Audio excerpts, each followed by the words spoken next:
دنیا کے اندر دماغ ہے، اس لیے ہمیں دنیا کی چیزیں نظر آتی ہیں، اور جو اللہ کی ذات میں مشغول ہوتے ہیں ان کو اللہ پاک نظر آتے ہیں۔ تو اللہ تعالیٰ سے پوچھا کہ یا اللہ ہم آپ کا قرب کیسے حاصل کریں؟ ہمیں اگر زیارت ہو جائے تو ہم تو دنیا کا ہی کوئی اس مسئلہ اپنا حل کرائیں گے کہ یا اللہ میرے کوئی نوکری کا مسئلہ ہے، کوئی مکان کا مسئلہ ہے، زمین کا مسئلہ ہے، کوئی جائیداد مل جائے، کوئی عہدہ منصب، کیونکہ ہماری نظر انہی چیزوں پہ رہے۔ اور وہ اللہ میں مشغول رہتے تھے، تو انہوں نے اللہ پاک سے پوچھا کہ یا اللہ ہم آپ کا قرب کیسے حاصل کریں؟ صحابہ کرام رضوان اللہ تعالیٰ علیہ مجمعین ہمیشہ اسی فکر میں لگے رہتے تھے کہ اللہ سے ہمارا قرب بڑھ جائے، اللہ سے تعلق بڑھ جائے۔ ایک صحابی تھے، انہوں نے حضور صلی اللہ علیہ وسلم کی خدمت کی، تو آپ خدمت پر بڑے خوش ہوئے اور آپ نے فرمایا کہ مانگو، کیا مانگنا چاہتے؟ انہوں نے کہا کہ یا رسول اللہ مرافقتک فی الجنت، جنت میں آپ کا پڑوس مانگنا چاہتے، جنت میں آپ کا پڑوس مل جائے، آپ کا قرب مل جائے، اللہ کا قرب، اللہ کے رسول کا قرب مل جائے۔ آپ نے فرمایا نہیں کچھ اور مانگنا، یعنی اور بس یہی مانگنا ہے تو یہی مانگنا۔ تو صحابہ کرام بڑے عقل مند تھے، وہ اللہ سے اللہ کو مانگتے تھے۔ اللہ کے نبی نے فرمایا کہ میری مدد کرنا، اعنی بکثرت السجود، سجدے کثرت سے کرنا، نماز کثرت سے پڑھنا، نماز کا اہتمام کرنا، اس سے انسان کو اللہ کا قرب حاصل ہوتا ہے۔ سب سے زیادہ اقرب ما یکون العبد الی ربہ اذا کان ساجدا، سب سے زیادہ انسان اللہ سے قریب سجدے میں ہوتا ہے، یہ لمبا سجدہ کیا جائے۔ صحابہ کرام فرماتے ہیں کہ اللہ کے رسول اتنا لمبا سجدہ کرتے تھے کہ ہم سمجھ جاتے تھے کہ کہیں آپ بھول گئے، سجدے میں ہی پڑے ہوئے سجدے۔ ایک مرتبہ صحابہ فرماتے ہیں کہ اتنا لمبا سجدہ کیا، ہم سمجھے کہ آپ کی روح پرواز کر گئی، تو ہم نے آپ کے پیر کو ہلایا تو آپ کا پیر ہل گیا، اتنا لمبا سجدہ۔ لمبے سجدے کریں، جتنی دیر سجدے میں رہیں اللہ کا قرب حاصل ہوگا، اللہ کا تقرب حاصل ہوگا۔ تو حضرت امام احمد بن حنبل رحمۃ اللہ علیہ نے اللہ تعالیٰ سے یہ سوال کیا کہ اللہ ہم آپ کے قریب ہونا چاہتے ہیں، آپ کا قرب حاصل کرنا چاہتے ہیں۔ تو اللہ پاک نے ارشاد فرمایا کہ میرا قرب جو ہے یہ میرے کلام کے ذریعے سے ملے گا۔ کہ اللہ آپ کا کلام سمجھ کے پڑھیں یا بغیر سمجھیں، فرمایا چاہے سمجھ کے پڑھو چاہے بغیر سمجھ کے پڑھو، جتنا پڑھتے چلے جاؤ گے اللہ کا قرب ملتا چلا جائے گا۔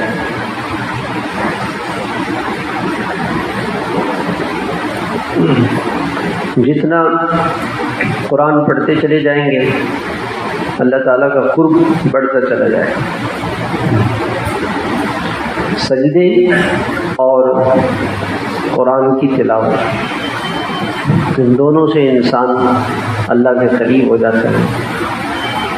ہمارے ایک بزرگ تھے بھائی امین صاحب رحمۃ اللہ علیہ، ان کے گھر والوں نے بتایا کہ وہ یہ دعا کرتے تھے کہ اللہ مجھے اللہم ارزقنی، یہ دعا تھی حضرت عمر کی، ہم بھی اللہ سے مانگیں اللہم ارزقنی شہادتاً فی سبیلک و موتاً فی بلد حبیبک، یہ دعا مانگتے کہ اللہ مجھے شہادت کی موت دے اور اپنے محبوب کے شہر کی موت دے، اور یہ دعا مانگتے تھے کہ اللہ مجھے حضور صلی اللہ علیہ وسلم کا قرب نصیب فرمائے۔ تو مدینہ منورہ میں وفات ہو گئی اور جنت البقیع میں ہی دفن ہو۔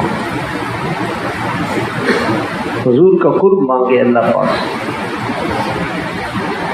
قیامت کے دن جب دنیا کا بہترین قبرستان وہ جنت البقیع، تو آپ قبر مبارک سے اٹھیں گے۔ آپ نے فرمایا کہ میں قبر سے اٹھوں گا کہ میری دائیں جانب حضرت ابو بکر ہوں گے، بائیں جانب حضرت عمر ہوں گے، اور میرے پاؤں سے بلال اٹھیں گے رضی اللہ عنہ۔ حالانکہ حضرت بلال رضی اللہ عنہ دمشق میں ہیں، اور میری اونٹنی کی نکیل بلال کے ہاتھ میں ہوگی۔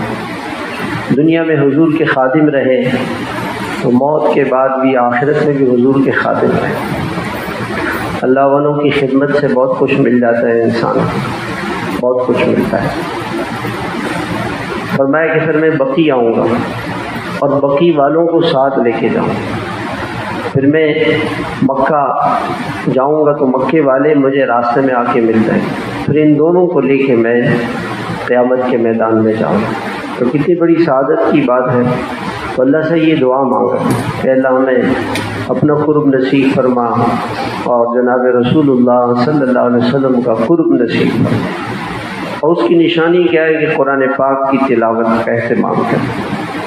کتنے دن ہماری زندگی میں ایسے گزر جاتے ہیں کہ تلاوت کے بغیر گزر جاتے ہیں، کہتے ہیں جی وقت نہیں ملا۔ ہمارے حضرت رحمۃ اللہ علیہ کے پاس لوگ جاتے تھے، حضرت پوچھتے تھے بتاؤ بھی تسبیحات ہوئی کہ نہیں، قرآن کی تلاوت ہوئی کہ نہیں؟ تو حضرت فرماتے تھے ناشتے کھانے کا تو مل جاتا ہے نا، ماشاءاللہ اس کا تو وقت مل جاتا ہے، فضول باتوں کا، لغویات کا، لیانی چیزوں کا کتنے اس میں آدمی لگا رہتا ہے، فضولیات۔ کتنے دن ہماری زندگی میں ایسے گزرے ہوئے کہ جس میں ہم نے تلاوت کی، وقت ہی نہیں ملا۔ افسوس کہ ہمیں قرآن کے لیے وقت نہ ملا، سب چیزوں کے لیے وقت مل گیا، قرآن کے لیے وقت ملا۔ اور یہ قرآن مجید ہی قبر میں کام آئے، یہی کام آئے۔ حدیث پاک کے اندر آتا ہے جب جو انسان تہجد میں قرآن پڑھتا ہے، شیاطین جنات وہاں سے چلے جاتے ہیں، شیاطین جنات وہاں سے چلے جاتے ہیں۔ جس گھر میں سورہ بقرہ پڑھی جائے اور قرآن پاک پڑھا جائے تو وہاں سے اللہ تعالیٰ شیاطین کو ہٹا دیتے ہیں۔ لوگ کہتے ہیں جی پتہ نہیں ہمارے گھر میں کچھ ہے، تو کچھ بھی ہے، قرآن اگر نہیں ہے تو سب کچھ ہوگا، سارے شیاطین جنات ہوں گے، اور قرآن پڑھیں گے تو سب چلے جائیں گے، سارے چلے جائیں گے۔ کتنے گھر ایسے ہیں، شروع میں ایک تابعی فرماتے ہیں کہ میں نے وہ زمانہ دیکھا کہ میں مسجد نبوی جاتا تھا نماز پڑھنے کے لیے، تو ہر گھر سے تہجد کے بعد قرآن پڑھنے کی آواز آتی، تہجد میں لوگ قرآن پڑھتے تھے، تہجد کے بعد قرآن پڑھتے تھے، قرآن کی آوازیں آئیں۔ شروع میں جب اس محلے میں آیا تھا آج سے 30 سال پہلے، تو فجر کے فوراً بعد میں ایسی تھوڑی تفریح کے لیے جاتا تھا۔ آپ یقین مانیں کہ گھروں سے قرآن کی آوازیں، شور شرابہ نہیں ہوتا تھا، تو قرآن کی آوازیں باہر گلیوں تک آتی۔ اب تو اللہ معاف فرمائے، صبح صبح اسکولوں میں میوزک، گھروں میں میوزک، گاڑیاں جو بچوں کو لے کے جاتی ہیں ان میں میوزک، تو بچے ہمارے ڈانسر بنیں گے، اداکار بنیں گے، اور کیا بنیں گے۔ ہمارے پڑوس میں اسکول ہے، اس میں گانے بجتے ہیں، ہم نے ان کو سمجھایا کہ بھائی دیکھیں گے گانے نہ بجائیں، کہنے لگے یہ تو ہم بند نہیں کر سکتے، گانے ہم نہیں بند کر سکتے، مسلمان ہیں، مسلمانوں کے بچے ہیں، ہمارے بچوں کو کیا سنایا جا رہا ہے ہمیں کوئی پتہ نہیں۔ کل ہم پھر کہتے ہیں جی ہمارے بچے خراب ہو گئے، کہاں بنیں گے کہاں سے؟ جب ہم ان کو گناہوں کے ماحول میں رکھیں گے تو وہ اللہ کے نافرمان ہوں گے، تو ہمارے بھی نافرمان ہوں گے، تو ہماری بات بھی نہیں سنیں گے، ہماری بات بھی نہیں، جو اللہ کی نہیں مانیں گے وہ ہماری کہاں سے مانیں گے؟ جو اللہ کی مانے گا تو ہماری بھی مانے گا۔ تو کتنے دن ہمارے ایسے گزر گئے کہ جس میں ہم نے قرآن شریف نہیں پڑھا۔ اس پر بہت زیادہ اللہ تعالیٰ سے معافی مانگے، استغفار کریں، تو کوئی دن بھی قرآن شریف کے پڑھے بغیر نہ گزارے، ایک دن۔ جن لوگوں کو اللہ تعالیٰ بڑے بڑے دین کے کام لیتے ہیں، ان کے پیچھے ان کی ماؤں کی، ان کے والدین کی محنت ہوتی ہے۔ حضرت مولانا الیاس رحمۃ اللہ علیہ ان کے گھر میں ساری رات کوئی نماز پڑھتا تھا یا قرآن پڑھتا تھا یا حدیث پڑھتا تھا یا دعا یا ذکر میں ساری رات کوئی نہ کوئی. رات کو 3 حصوں میں تقسیم کیا ہوا تھا. شروع رات میں ایک جو حضرت کے شیخ الحدیث صاحب کے والد تھے مولانا یحییٰ صاحب، وہ قرآن حدیث پڑھتے تھے رات کے 12 بجے تک. پھر اس کے بعد رات کے 12 بجے والد صاحب اٹھ جاتے تھے اور والد صاحب قرآن پڑھتے رہتے تھے. تو صبح تھوڑی دیر پہلے وہ سو جاتے تھے اتباع سنت کی نیت سے، اور ان کے دوسرے جو داعیہ تھے مولانا محمد صاحب ان کو اٹھاتے تھے، وہ تہجد پڑھتے تھے. تو ساری رات گھر میں قرآن پڑھا جاتا، ساری رات گھر میں قرآن. حضرت مولانا الیاس رحمۃ اللہ علیہ کی والدہ محترمہ روزانہ 1 منزل قرآن کی پڑھتی. اور یہ نہیں کہ گھر کے کام کاج کچھ نہیں، سارے گھر کے کام، چکی سے آٹا پیسنا اور تندور جلانا، روٹیاں بنانا، آٹا گوندنا، مثالیں کوٹنا، سارے کام، سارے کاموں کے ساتھ 1 منزل قرآن کی. تو بیٹا مولانا الیاس بنا. ہم روزانہ ہمارے گھر کی ابتدا، ہمارے گھر کا پہلا کام کیا ہو کہ سارے گھر والے قرآن پڑھیں. اور ہمارے گھروں میں سب صبح کیا ہوتا ہے، کیا کرتے ہیں، سوتے ہیں. تو برکت کا وقت ہے وہ سونے میں گزر جاتا ہے. تو سونے میں برکت ہے. اور قرآن پڑھیں گے. قرآن کریم برکت کی کتاب، برکت کے وقت میں قرآن پڑھیں گے برکت آئے گی. زندگی میں برکت، گھر میں برکت، مال میں برکت، جان میں برکت، ہر چیز میں اللہ تعالیٰ برکت. تو حدیث پاک کے اندر آتا ہے کہ جب کوئی صبح قرآن پڑھتا ہے تو ادھر ادھر فرشتے گھوم پھر رہے ہوتے ہیں، وہ آ جاتے ہیں. اس لیے قرآن تھوڑی سی آواز سے پڑھنا چاہیے. حدیث میں آتا ہے کہ آپ علیہ السلام اندر قرآن پڑھتے تھے تو باہر صحن میں اس کی آواز آتی تھی، صحن میں اس کی آواز گھر والے سن لیتے تھے. تو قرآن تھوڑی آواز سے پڑھے تو فرشتے جو ادھر ادھر ہوتے ہیں وہ بھی آ کے اس کے ساتھ نماز میں شریک ہو جاتے ہیں. اور پھر حدیث میں آتا ہے کہ فرشتہ اس وقت جب اس کے منہ سے قرآن نکل رہا ہوتا ہے تو فرشتہ اس کے منہ سے منہ لگا کے اس قرآن کو سنتا ہے، اس کے قرآن کو سنتا ہے. اور ایک امام نافع رحمۃ اللہ علیہ تھے. امام نافع جو تھے یہ حضرت امام مالک کے استاد تھے اور حضرت عبداللہ بن عمر کے شاگرد تھے. 70 سال انہوں نے مسجد نبوی میں قرآن پڑھایا، 70 سال تک قرآن پڑھایا. تو جیسے جب وہ قرآن پڑھتے تھے یا باتیں کرتے تھے امام نافع رحمۃ اللہ علیہ تو ان کے منہ سے خوشبو آتی تھی، مشک کی خوشبو آتی تھی، مشک کی.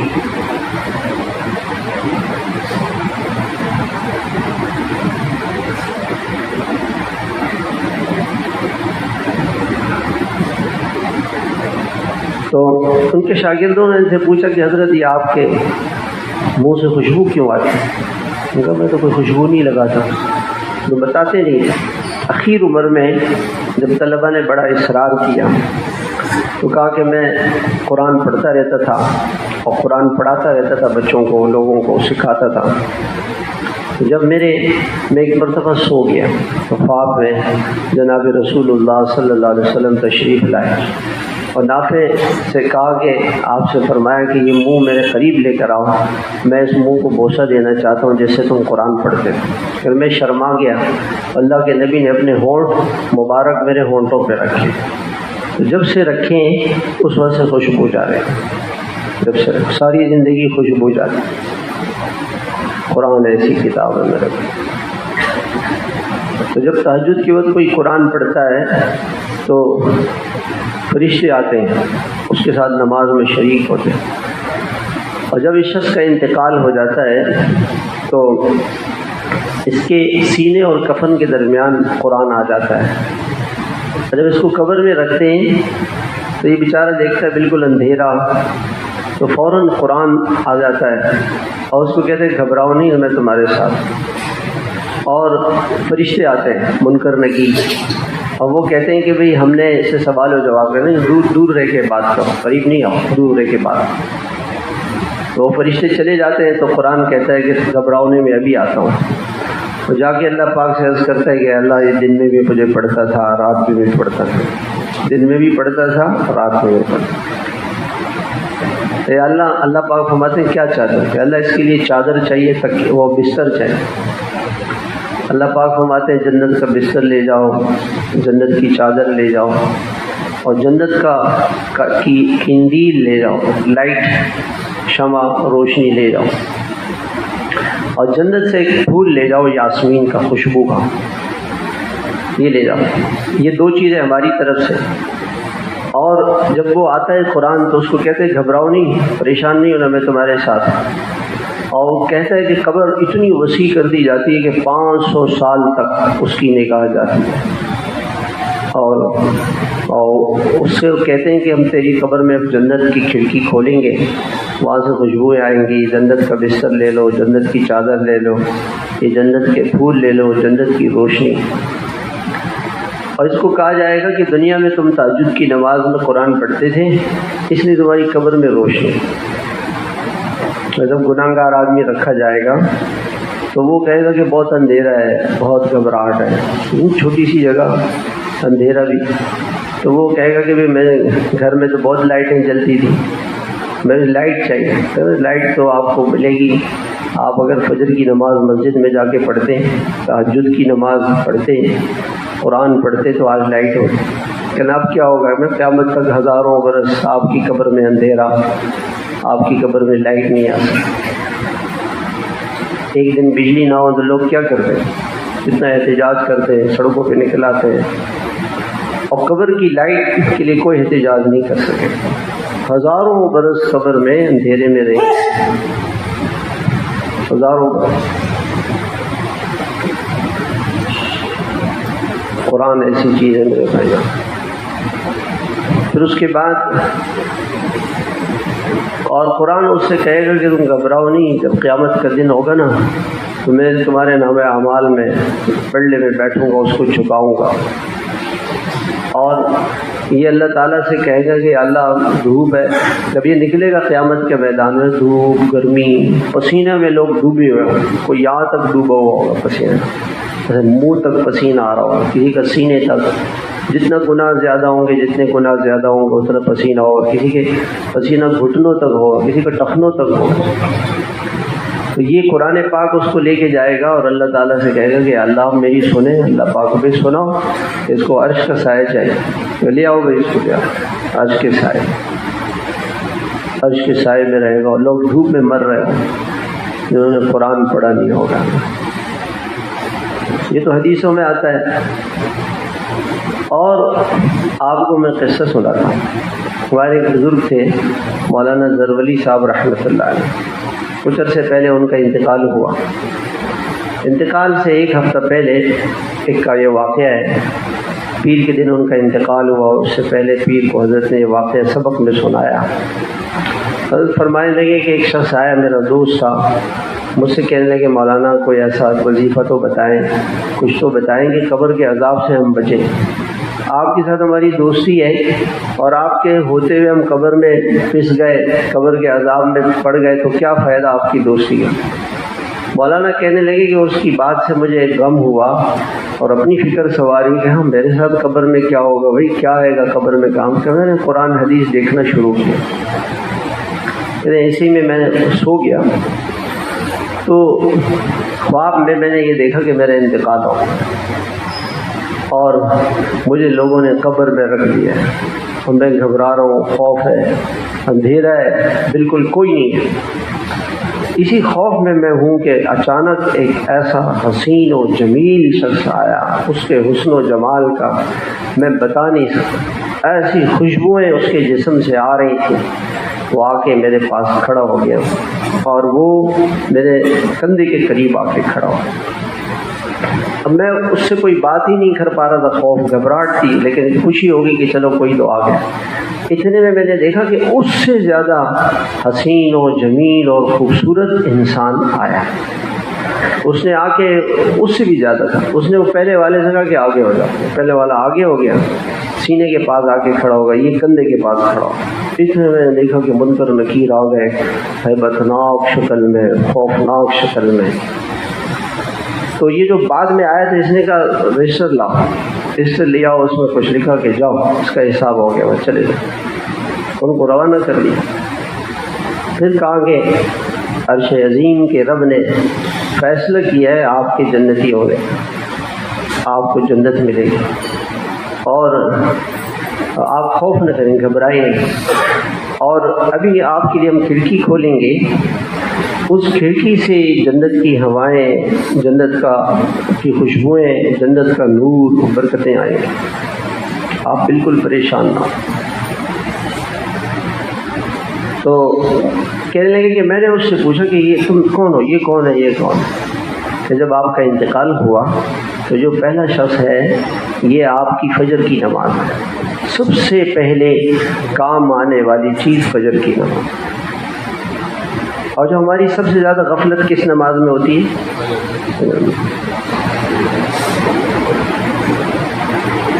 اب ایک ساتھی سے میں نے پوچھا، میں کئی فجر کی نماز میں سستی ہے، کبھی رات کا کھانا کب کھاتے ہیں؟ کبھی 10 بجے کھانا کھاتے، تو 10 بجے کھائیں گے تو 11 سوتے کیسے بجے؟ 12 بجے۔ تو جو 12 بجے سوئے گا تو اس کی نیت ہی نہیں ہے فجر پڑھنے، نیت ہی نہیں، وہ کیسے فجر پڑھے؟ 6 بجے شالیمار ہو اور 5 بجے اسٹیشن پہنچنا ہو تو رات کے 2 بجے سوئے گا؟ جس نے فجر کی نماز پڑھنی ہے، ہمارے حضرت سید صاحب وہاں پر بھی پیچھے، حضرت سید صاحب رحمۃ اللہ علیہ ہمارے فرماتے تھے جس کی رات مرتب نہیں، اس کا دن کبھی ٹھیک نہیں ہو سکتا، کبھی اس کا دن ٹھیک نہیں ہو سکتا۔ عشاء کا کھانا، رات کا کھانا عشاء سے پہلے کھائیں۔ لوگ کہتے ہیں گھر والے دیر سے کھائیں، اپنے گھر والوں کو بھی کہیں عشاء سے پہلے کھائیں، عشاء سے پہلے کھائیں، سارے گھر والوں سے کہیں، نماز تو فجر کی سب نے پڑھنی ہے، تو سب گھر والوں سے کہیں کہ عشاء سے پہلے کھانا کھائیں، عشاء سے پہلے۔ حدیث میں آتا ہے اذیبوا طعامکم بالدعاء والعشاء بالذکر والعشاء، کہ کھانے کو گلاؤ ذکر سے اور عشاء کی نماز، یعنی کھانا پہلے کھاؤ۔ آپ علیہ السلام ایک روایت میں، بخاری کی روایت میں، آپ نے عصر کے بعد کھانا کھایا، اور مغرب میں عام طور سے معمول تھا صحابہ، صبح شام مغرب میں، تو کھانا رات کا عشاء کی اذان سے پہلے کھانا۔ عصر سے عشاء ساتھی گشتیں کرتے ہیں، ملاقاتیں کرتے ہیں، عشاء سے اذان سے 15 منٹ پہلے گھر چلے جائیں، گھر پہ کھانا تیار ہو، 10 منٹ میں کھانا کھا کے مسجد آئے۔ تو کھانے کو گلاؤ نماز سے، ذکر سے، پھر عشاء کی نماز پڑھے، تعلیم میں بیٹھ جائے، گشتیں کرے، پھر گھر جائے، اپنے معمولات کرے، سو جائے، تو صبح جلدی اٹھ جائے۔ قبر میں کام آنے والی چیز آج اس کی فکر نہیں، موبائل میں لگے۔ ایک نوجوان کہنے لگا 10 گھنٹے میں موبائل کو روزانہ دیتا ہوں۔ کتنے گھنٹے؟ کیسے اپنی زندگی کو برباد کر؟ یہ قیمتی زندگی اللہ تعالیٰ نے ضائع کرنے کے لیے نہیں دی ہے، اس کے ایک ایک لمحے کا اللہ کو حساب دینا، اللہ کو جواب دینا ہوگا۔ ثم ان الینا ایابہم ثم ان علینا حسابہم، اللہ تعالیٰ فرماتے تم ہمارے پاس آ رہے ہو اور ہم تم سے حساب لیں گے، اللہ حساب لیں گے زندگی کا۔ یہ زندگی ہماری اپنی نہیں ہے، تو اللہ کی ہے۔ میرا جسم میری مرضی، یہ جھوٹ ہے، یہ دھوکہ ہے۔ میرا جسم کہاں ہے؟ میں نے اپنی آنکھیں خود بنائی، میں نے ہاتھ خود بنائے، ناخن خود نہیں بنا سکتے، بال نہیں بنا سکتے اپنے، دانت نہیں لگا سکتے اپنا، میرا کیا؟ کچھ بھی نہیں، سب اللہ کا ہے۔ اللہ کی مرضی چلی، اللہ کی مرضی چلی۔ اگر آخرت کا خوف ہے، سب سے پہلے اپنے فجر کی نماز کی فکر کریں۔ جس دن فجر کی نماز مسجد میں نہ ہو، روزہ رکھیں، اس دن 1 دن روزہ رکھیں، 2 دن روزہ رکھیں بھوکے پیٹ، 3 دن کے بعد نفس کہے گا کہ یار یہ تو مان ہی نہیں ہے، تو پڑھوائے گا، خود بخود عادت ہو جائے گی۔ کچھ تو کریں اللہ کے لیے، کچھ تو کریں۔ تو حضرت کا وہ خواب دوبارہ سناتا ہوں. بہت سارے ساتھی ابھی آئے کہ فرمایا کہ انتقال، خواب میں دیکھا کہ انتقال ہوا، اور قبر میں سب سے پہلے بچانے کے لیے جو آئی چیز وہ فجر کی نماز. اس لیے میرے بھائیوں سب نیت کریں کہ رات کو جلدی سونا ہے، صبح جلدی اٹھنا ہے، فجر کی نماز نہیں چھوڑنا. کسی کی نماز قضا ہو جاتی تھی تو 7 دن تک لوگ تعزیت کے لیے جاتے تھے اس کے پاس. غم ہوتا تھا، خوف ہوتا تھا، ڈر ہوتا تھا، اللہ کو کیا جواب دیں گے، نماز قضا ہو گئی. من فاتتہ صلاۃ فکأنما وتر اہلہ ومالہ، جس کی ایک نماز فوت ہو گئی وہ ایسا ہے اس کی بیوی بچے سب لٹ گئے، سب ختم ہو گئے. پھر پوچھا کہ تم کون ہو جو بعد میں آئے تھے؟ کہ میں قرآن ہوں. آپ جب یہ فجر کی نماز کو اللہ نے بھیجا پھر اللہ نے مجھے کہا کہ نہیں تم جاؤ. اس نے قرآن ساری زندگی انہوں نے قرآن پڑھایا، اس کی خدمت کی ہے، قرآن بچائے گا. تو میرے بھائیوں روزانہ قرآن پڑھیں، قرآن والوں کی خدمت کریں، ان کے ساتھ اپنے آپ کو جوڑیں. سب سے پہلا حق قرآن مجید کا کیا ہے کہ قرآن مجید کو سیکھے.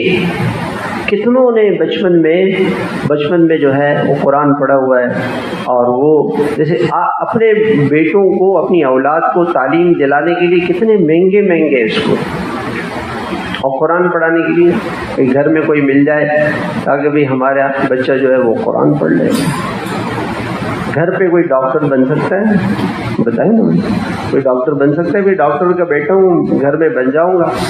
سی اے کر سکتے ہیں گھر میں، بی ایس کر سکتا ہے، پی ایچ ڈی کر سکتا ہے گھر میں بیٹھے. اور قرآن ایسی چیز ہے گھر میں پڑھ لیں. قرآن کو سیکھے، اپنی اولاد کو سکھائے، اپنی اولاد کو سکھائے. پہلا حق قرآن کا کہ قرآن پاک کو سیکھے. ہمارے حضرت رحمۃ اللہ علیہ فرماتے تھے کہ ایک مرتبہ ڈیفینس میں جماعت آئی تو سلطان مسجد میں کہتے ہیں میں نصرت کے لیے گیا تو جنازہ آیا. جنازے میں تھوڑے سے لوگ تھے، میں بڑا حیران ہوا تو بڑی مختصر سے لوگ ہیں جنازے میں. تو میں جنازہ پڑھ کے باہر جب گیا تو 1 فرلانگ تک گاڑیوں کی لائن لگی. میں نے پوچھنا شروع کیا کہ آپ لوگ جنازے میں کیوں نہیں آئے؟ تو وہ کہنے لگے، کوئی کہہ رہا تھا کہ مجھے جنازہ پڑھنے ہی نہیں آتا، کسی نے کہا کہ میں کپڑے ایسے ہیں، میں جسم ایسا ہے، میں آ نہیں سکتا، کسی نے کہا میں کبھی مسجد ہی نہیں آیا. اور پتہ چلا کہ ایک نوجوان اس میں سے ایسا تھا جو میت کا اپنا بیٹا تھا، وہ بھی جنازے کی نماز پڑھنے کے لیے مسجد میں نہیں آیا. باپ کا سب سے آخری ہدیہ اور عطیہ جو انسان اپنے باپ کو دے سکتا ہے وہ جنازے کی دعا ہے. کتنے نوجوان ہمارے ایسے جن کو جنازے کی دعائیں یاد ہے، جنازے کی دعا نہیں یاد. وہ ضیاء الدین اسپتال والے کہنے لگے کہ ایک آدمی ICU میں تھا، وہ مر رہا تھا، روح اس کی قبض نہیں ہو رہی تھی، کنڈیشن ایسی تھی. تو ہم نے گھر والوں سے کہا کہ بھئی کوئی ہمارے گھر میں کوئی ہے جو آ کے سورہ یاسین تو پڑھ لے. وہ کہا ہمارے گھر میں کسی نے قرآن نہیں پڑھا ہے. کوئی کسی مولوی کو لے آؤ کہ ہمارا مولویوں سے تعلق ہی نہیں ہے، مولویوں سے چڑ ہے، مولویوں سے چڑ ہے. تو ہمارے ایک دوست ہیں، وہ ان کے والد کا انتقال ہونے لگا تو انہوں نے فون کیا مجھ سے کہا فوراً آئے. میں گلشن معمار میں تھا، وہاں بیریا ٹاؤن میں تھا، نہیں وہ گلشن معمار میں فوراً سیدھا آیا. ضیاء الدین کا والد صاحب کا انتقال اور آپ کچھ پڑھے. میں پڑھنا شروع کیا، سورہ یاسین پڑھی اور دعائیں پڑھی. تھوڑی دیر میں ان کا انتقال ہو گیا. خود بھی پڑھ رہے تھے، ہمیں بھی پڑھانے میں لگا تھا.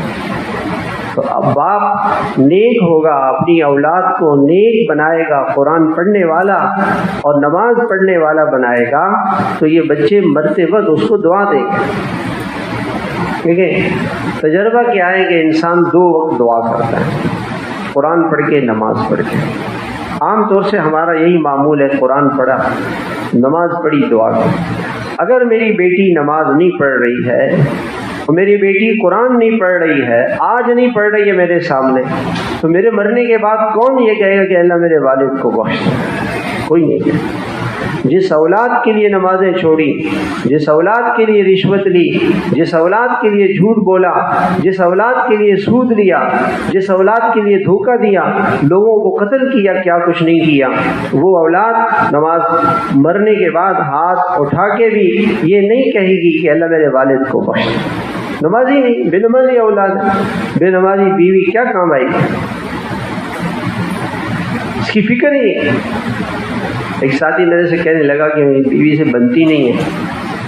میں نے کہا آپ نے شادی جب کی تھی تو بیوی آپ کی نمازی تھی؟ کہ نہیں نمازی تو نہیں۔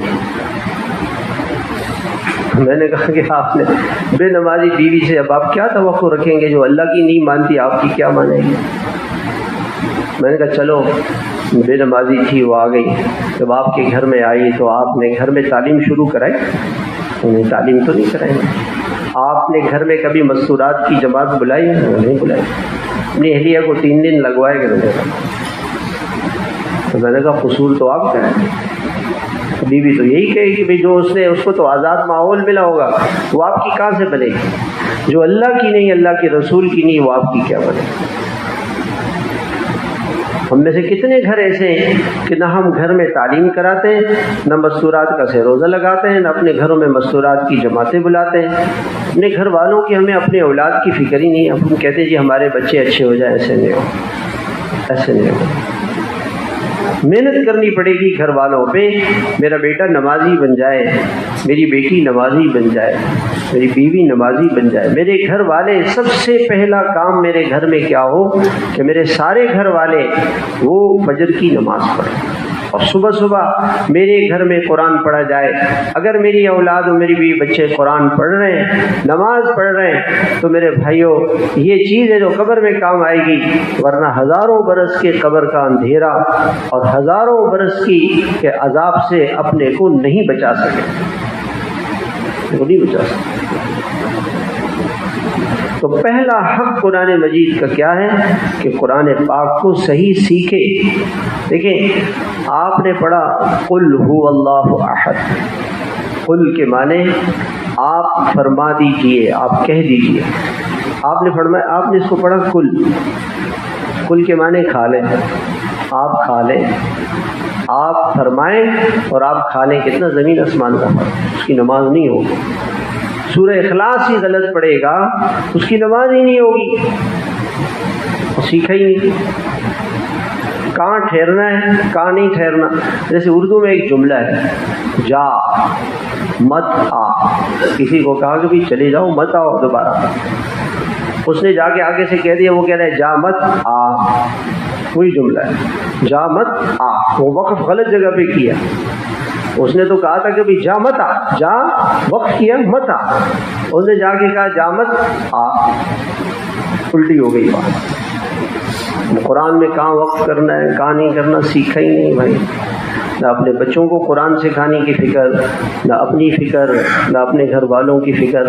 اس لیے میرے بھائیوں روزانہ اپنی دیکھیں ہمارے حضرت رحمۃ اللہ علیہ فرماتے تھے بھائی ہم بیان سننے کے لیے نہ آیا کریں کہ بھائی ٹھیک ہے جی بیان ہو گیا، ہم نے بیان سن لیا، یا تو عمل کی نیت سے ہم سب جمع ہوں کہ بھائی اللہ کرے کہ بھائی ہمارا ہر لمحہ ہم اللہ سے قریب ہونے کے لیے، اور اللہ سے قریب ہونے کے لیے سب سے پہلا عمل کیا ہے کہ ہم قرآن شریف کا اہتمام شروع کریں۔ ہم میں سے ہر ساتھی روزانہ 15 منٹ اپنی زندگی میں قرآن سیکھنے کے لیے فارغ کرے کہ قرآن ہمارا صحیح ہو جائے۔ یہ پہلا کام ہے ہمارا، یہ پہلا کام ہے۔ اور دوسرا کام کیا ہے کہ اس قرآن شریف کی روزانہ تلاوت کریں، اپنی بھی تلاوت کی ترتیب بنائے، اپنے بچوں کی ترتیب بنائے، اہلیہ سے پوچھیں، اپنے اہلیہ سے پوچھیں کہ بھئی آپ نے کتنا قرآن پڑھا۔ مولانا الیاس رحمۃ اللہ علیہ کی والدہ کا میں نے قصہ سنا ہے، ایک منزل ہفتے میں قرآن ختم کر، اور مولانا احمد علی لاہوری رحمۃ اللہ علیہ یہاں ایک بزرگ ہیں، انہوں نے کہا میں بچپن میں 6-7 سال کا تھا، اپنی والدہ کے ساتھ حضرت لاہوری کے گھر میں ہم گئے۔ لاہوری کی اہلیہ نے تہجد سے قرآن پڑھنا شروع کیا اور دیر تک قرآن پڑھتی رہی۔ پھر میری والدہ سے کہا کہ جب میں 6 سپارے 7 سپارے ایک منزل کے پڑھ لیتی ہوں، پھر گھر میں باورچی خانے میں جاتی ہوں، اس سے پہلے جاتی نہیں۔ فیض نہیں کرتا۔ اس گھر میں کتنی برکت ہوگی جس میں صبح صبح قرآن، صبح صبح قرآن، صبح کا سونا چھوڑ۔ اللہ کے نبی علیہ الصلوۃ والسلام نے حضرت فاطمہ کو جگایا، آپ سوئیں، آپ نے فرمایا قومی یا فاطمہ واشہدی رزق ربک فإن رزق العباد یقسم ما بین طلوع الفجر الی طلوع الشمس۔ سورج صبح صادق سے لے کر سورج طلوع ہونے تک اللہ تعالیٰ رزق کو تقسیم کرتے ہیں۔ اس وقت مت سونا مت، جگایا ان کو، اپنے بچوں کو رات کو جلدی سلائیں، صبح جلدی اٹھائیں، گھر میں خیر آئے گی، برکت آئے گی، قرآن پڑھنے سے برکت آئے گی۔ اور قرآن کریم کو، یہ ایسی کتاب ہے میرے بھائیوں، اس کا تیسرا حق کیا ہے؟ اس کو سمجھے۔ اللہ تعالیٰ کچھ فرمانا چاہتے ہیں، کچھ بتانا چاہتے ہیں۔ امام ابو حنیفہ رحمۃ اللہ علیہ عشاء کی نماز ایک مسجد میں پڑھی، امام نے قرآن پڑھا، فَمَن يَعْمَلْ مِثْقَالَ ذَرَّةٍ خَيْرًا يَرَهُ وَمَن يَعْمَلْ مِثْقَالَ ذَرَّةٍ شَرًّا يَرَهُ۔ جس نے ایک ذرے کے برابر بھی نیکی کی ہوگی، اللہ تعالیٰ فرماتے ہیں کہ ہم اس کا بدلہ دیں گے۔ ذرہ نیکی بھی اللہ تعالیٰ بڑے قدردان ہیں، وَكَانَ اللَّهُ شَاكِرًا عَلِيمًا، اللہ بہت قدردان، بہت قدر کرتے ہیں۔ چھوٹی سی نیکی کو بھی اللہ تعالیٰ ضائع نہیں فرمائیں۔ پیاسے کتے کو پانی پلانے پر فاحشہ عورت کی مغفرت کر۔ راستے میں ایک ٹہنی جھکی ہوئی تھی، لوگ جاتے تھے اور لوگوں کو تکلیف ہوتی تھی، اس نے وہ ٹہنی راستے سے ہٹا دی، اللہ نے اس کی مغفرت کر کے اس کو جنت۔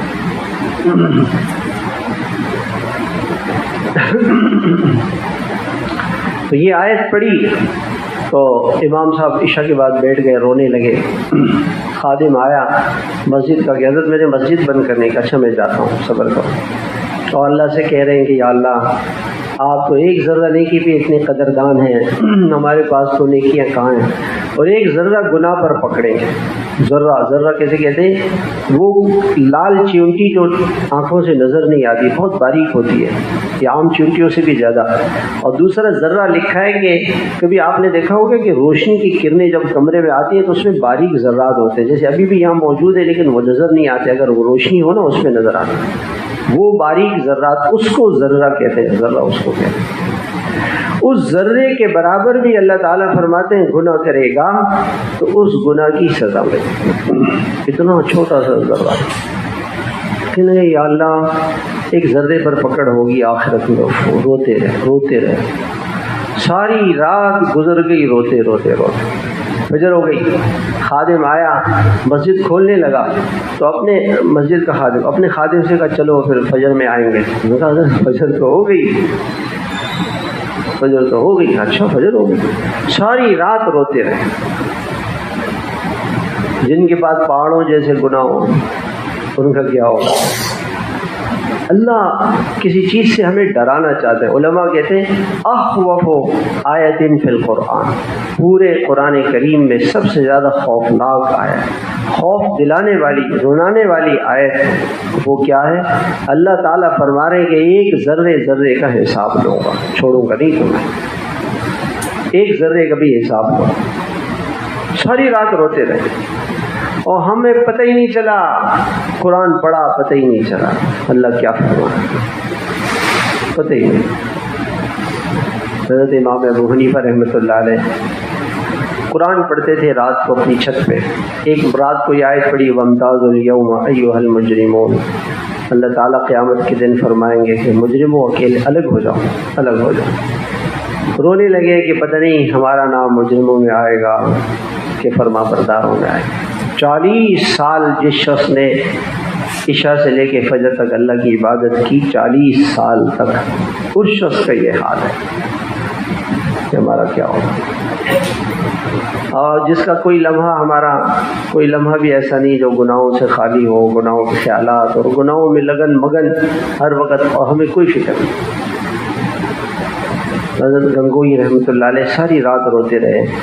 ایک آیت پڑھی تہجد میں یوم تبلی السرائر، اللہ تعالیٰ فرمائیں گے کہ میں تمہارے راز افشا کر دوں گا، جو تم نے بے حیائیاں راتوں کی تنہائی میں گناہ کیے ہیں نا، اسکرین پہ لاؤں گا، اسکرین پہ یوم تبلی السرائر، تمہارے راز لوگوں کے سامنے آ جائیں گے۔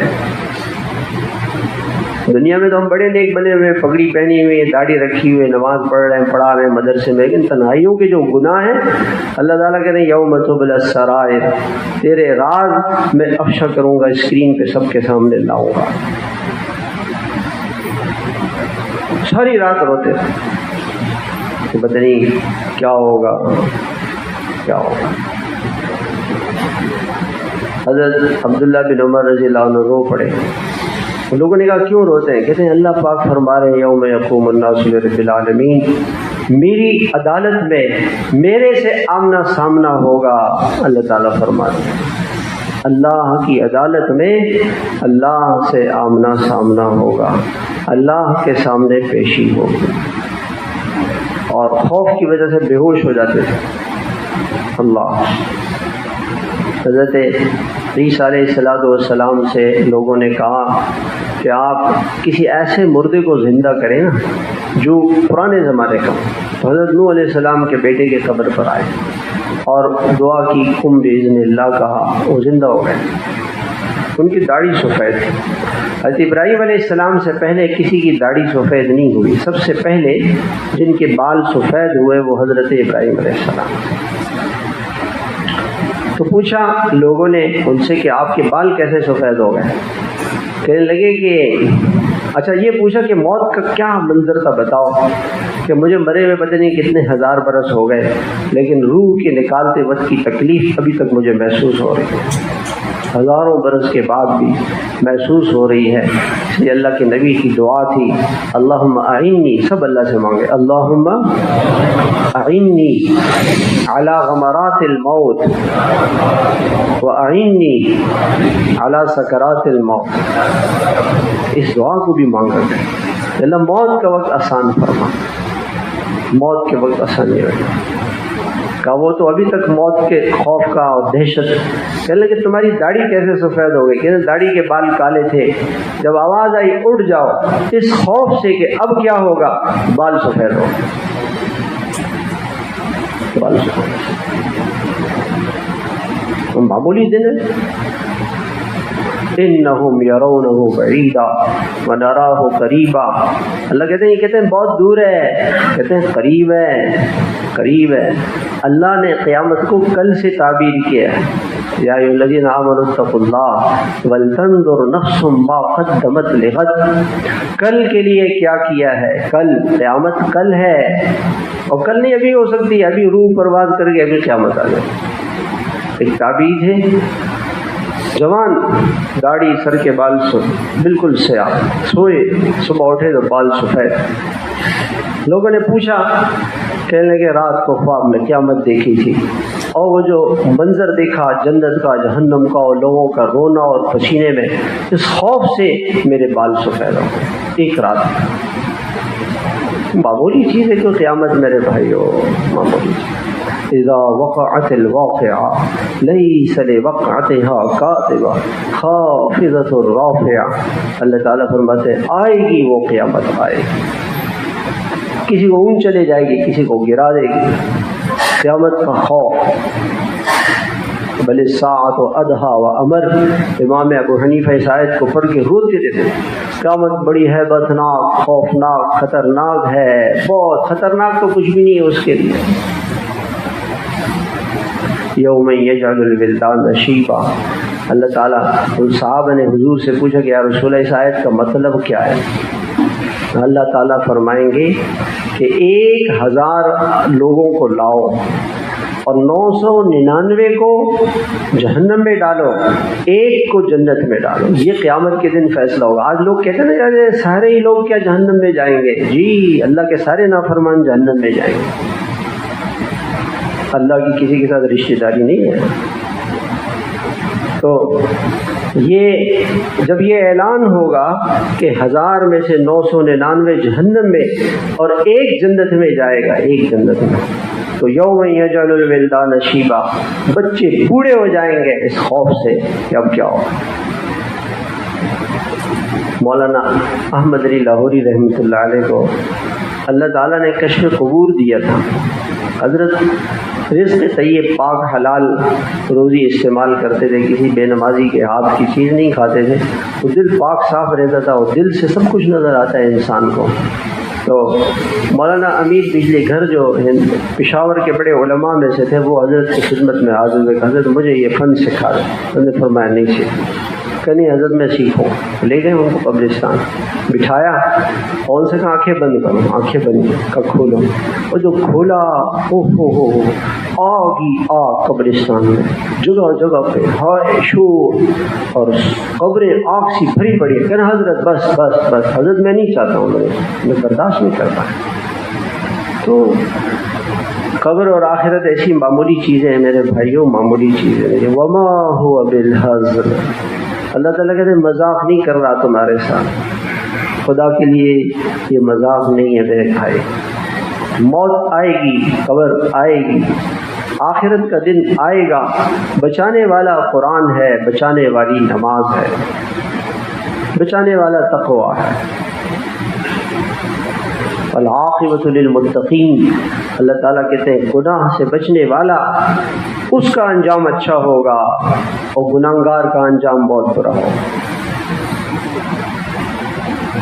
تو دل کو پاک کرے، آنکھ سے گناہ کیا دل ناپاک ہو گیا، گندا ہو گیا، زبان سے گناہ کیا دل گندا ہو گیا، کان سے گناہ کیا دل گندا ہو گیا، اسکرین کا گناہ کیا دل گندا ہو گیا، تنہائیوں کے بے حیائیوں کے گناہ کیے دل گندا اور ناپاک ہو گیا۔ ناپاک دل کی نشانی کیا ہے کہ اس کو قرآن کی فرصت نہیں ملے، اس کو تسبیحات کی فرصت نہیں ملے، وقت نہیں ملے گا کہ گشت کر لے، وقت نہیں ملے گا کہ مسجد میں 2.5 گھنٹے دے دے، وقت نہیں ملے گا کہ شب جمعہ میں چلا جائے سے روزہ لگا لے، چلنے کے لیے وقت نہیں۔ دل کی صفائی، دل کی صفائی کریں میرے بھائیوں، چند دنوں کے مہمان ہیں اس دنیا میں، جانا ہی جانا ہے سب نے، کسی نے رہنا نہیں۔ روزانہ اپنے زندگی کا ایک معمول بنائیں، اور قرآن پاک کی تلاوت کا ہر روز اہتمام کریں۔ کون کون نیت کرتا ہے بھائی؟ سب کریں۔ ایک کان سے سن کے نہ دوسرے کان سے، خدا کے لیے ایسا نہ کریں۔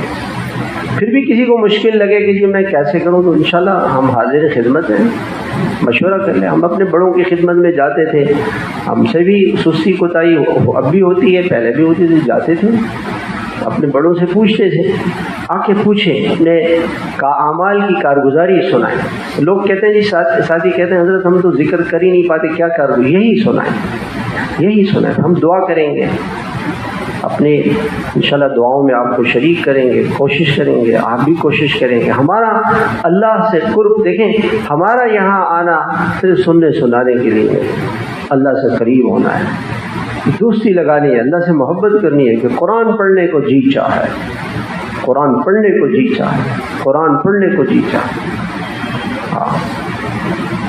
ہمارے حضرت رحمۃ اللہ علیہ رائمنڈ میں ہم تھے، جوڑ کے دن تھے، فجر میں تشکیل ہو گئی کہ بھی ساری جماعت، سارے لوگ بسترے باندھ رہے ہیں، حضرت فجر سے پہلے اپنا سارا کام کر کے ذکر کر رہے ہیں، باقی سب لوگ کوئی ناشتے میں کوئی کس میں، حضرت اپنے معمولات پورے کرتے تھے۔ معمول کا ناغہ نہیں کرنا چاہیے، ذکر کا ناغہ نہیں، تلاوت کا ناغہ نہیں، وقت مقرر کریں۔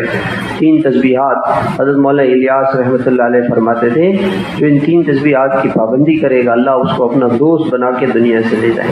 15-20 منٹ صبح، 15-20 منٹ شام کو سبحان اللہ، الحمدللہ، اللہ اکبر، لا الہ الا اللہ، لا حول ولا قوت الا باللہ، 5 ہو گئے۔ درود شریف اور استغفار 100 مرتبہ صبح، 100 مرتبہ شام کو، روزانہ وقت فارغ کریں، ناشتہ چھوڑ دیں، پہلے ذکر کریں، خدا نہ کرے عشاء تک نہیں ہو، نہ چھوڑ دے سارے کام، عشاء کی نماز پڑھ گئے، یہ تسبیحات پوری کریں، کچھ وقت اللہ کو دے۔ جو آج تنہائی میں اللہ کے ساتھ بیٹھے گا، قبر کی تنہائی میں اللہ اسے کام آئے، اور جس کی تنہائیاں موبائلوں میں لگ جائیں گی، عشاء کے بعد موبائل بند کر، کیا ضرورت ہے؟ وقت ضائع ہوتا ہے اس سے، گناہ ہوتے ہیں اس سے، اور اس موبائل نے ہمیں نہ اللہ کا رکھا، نہ دین کا، نہ دنیا کا، کسی چیز کا لے گا۔ اللہ پاک بھی ہمیں اپنا تعلق اور اپنا قرب نصیب فرمائے۔